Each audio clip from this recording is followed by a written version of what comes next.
না, বউর কাছ থেকে হিসাব কিতাব লইও না, ভাইয়ের কাছ থেকে হিসাব কিতাব লইও না, বাবার কাছ থেকে হিসাব কিতাব লইও না, আমরা খেয়াল কাছ থেকে তুমি হিসাব কিতাব লইও না।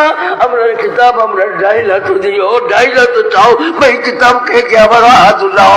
আল্লাহু আকবার বলো।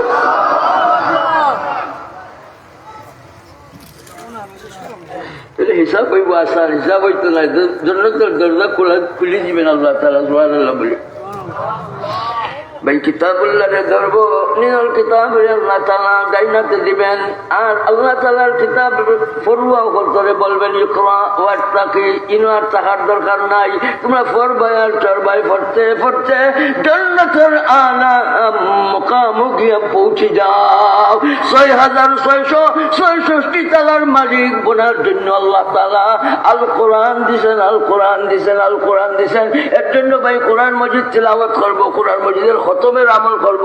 আমি এই ভরা মজলিসে এই মজমুয়ার মাঝে আপনাদের কাছে আবেদন রাখবো, তিলাওয়াত শুধু করবো যে এইরকম নয়, বরং ভাই আমরা মউত পর্যন্ত প্রত্যেকটা মাসে খেয়ে কয়ে খতম দেওয়ার জন্য চাইবেন। ভাই খতমের আমল চাই।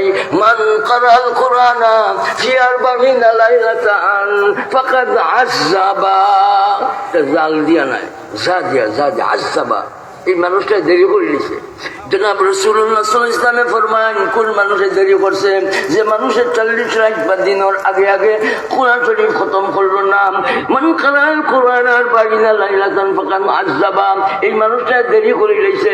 এর জন্য আমরা নিয়ত করব, ও মা সকল নিয়ত করো, ও বোন নিয়ত করো, ও ভাই নিয়ত করো। ভাই এখন সময় খাইতেছে মোবাইলে, এখন সময় খাইতেছে এই সমস্ত কুকীর্তির মাধ্যমে আমরা সময় যাইতেছে, সময়ের তিলাওয়াতের মাঝে লাগাইব, কোরআন মজিদের খতমের আমলে সময় লাগাইবার জন্য, মাসে মাসে কোরআন মজিদ খতম করার জন্য, মাসে মাসে কোরআন মজিদ খতমের আমল ধরার জন্য কে কে চাই? আল্লাহু আকবার বলি।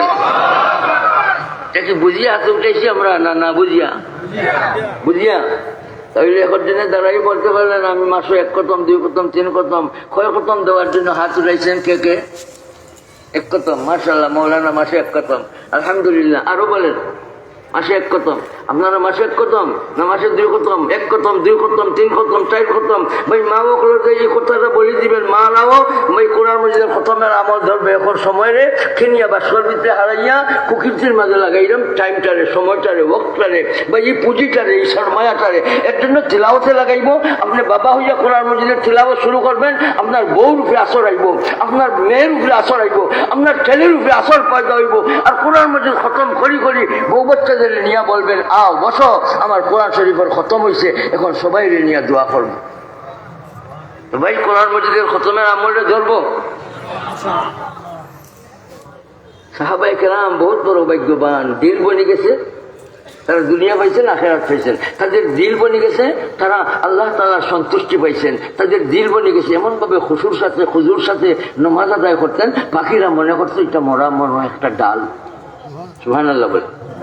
জিন্দা মানুষ নামাজ পড়ে নড়াচড়া নাই, কোনো হরকত নাই, ইলতিফাত নাই। ইলতিফাত নামাজের মধ্যে ভাই এদিকে এদিকে চাওয়া, উপরের দিকে চাওয়া, নিচের দিকে, এইদিকে চাওয়া, ডাইনে দিকে চাওয়া, অনর্থ খাম করা, দাড়ি খাজুয়ানি, কাপড় ঠিক করা, এগুলা খুশুর মধ্যে বাধা হয়, খুশুর মধ্যে বাধা হয়। খুশুর নামাজের মধ্যে আইতে গেলে ভাই প্রথম আমরা নিয়ত করবো আমি গোলামই আল্লাহর দরবার খাড়া হয়েছি ইনশাআল্লাহ।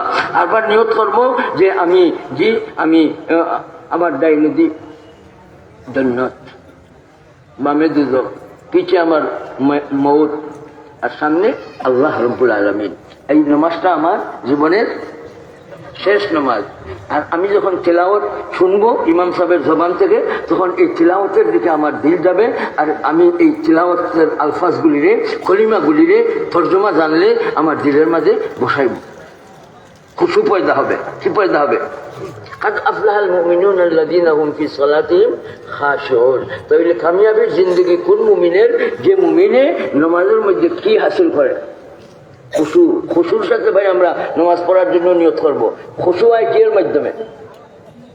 কলবের মাধ্যমে, কলব বনার মাধ্যমে। আর কলব বনবে কের মাধ্যমে? 3 জিনিসের মাধ্যমে। কলব বনবে কয় জিনিসের মাধ্যমে? এর জন্য ভাই উলামাদের সোহবতে ধরবো, তালিমুল কোরআন হাসিল করব, আর আল্লাহ তাআলার ফজলের ভিক্ষা চাইবো ইনশাআল্লাহ। তাইলে কি হবে? জিন্দগি হবে সফল। সফল মুমিনের জিন্দগির অধিকারী মুমিনে কি পায় বলেন? উলাইকা 11 নম্বর আয়াতে উলাইকা হুমুল ওয়ারিসুন الذين يرثون الفردوس هم فيها خالدون। দুই দিনের জন্য নয়, হামেশার জন্য জান্নাতুল ফেরদাউস আলা মুকাম, জান্নাতের সেটা ওয়ারিস উত্তরাধিকারী। আল্লাহ এই সফলকাম মুমিনদের খুশুওয়ালা নামাজ যারা হাসিল করলো, তাদের যে মানুষটায় অনর্থক অযথা খাম তাকে বিরত রইল, এই মানুষের এই মুমিনের জন্য যে মানুষটায় যাকাত আদায় করলো, মালরে পাক করার জন্য, তার সিনারে পবিত্র করার জন্য যে আল্লাহর পথে চললো আর মাল দেওয়া শুরু করলো, যাকাতে মাফরুজ আদায় করলো, তার আত্মারে শুদ্ধ করলো, ব্যবস্থা নিল। আর তার যে মানুষটায় তার লজ্জাস্থান হেফাজত করলো, লজ্জাস্থান খুব হেফাজত করিয়া রাখলো, এই লজ্জাস্থান কোনো অবৈধ জায়গার মাঝে, কোনো বদামলির মাঝে, কোনো জিনার আমলের মাঝে কোনো রকমের ভাবে সে এইভাবে লিপ্ত হইল না, মুবতলা হইল না। আর লগে লগে আমানতের লিহাজ করলো, আমানতের সংরক্ষণ করলো, আমানতের যত্ন নিল। আর এইভাবে যে ওয়াদা খিলাফি করলো না, ওয়াদার হেফাজত করলো। আর এইভাবে যদি তার জিন্দগিরে চালায় আর নমাজটারে খুব ইহতেমামের সাথে আদায় করে, ওক্তের লিহাজ করে, শরাইতের লিহাজ করে, আর কানাতের লিহাজ করে, এইভাবে ওক্তের জি রেহাজ করিয়া যখন নমাজ আদায় করবো, ইউহাফিজুন ইউহাফিজুন, তাহলে এই সফল কাম মুমিন হলে কি পাইবে? ঘোষণা দিচ্ছেন কে? আর কি পাইবে সেটা বলেন? জান্নাতুল ফিরদাউস। আলহামদুলিল্লাহ বলি। তাহলে আমাদের নামাজ খুশু পূর্ণ নামাজ হবে ইনশাআল্লাহ। আয়াত নাজিল হইবার পিছে মুফাসসির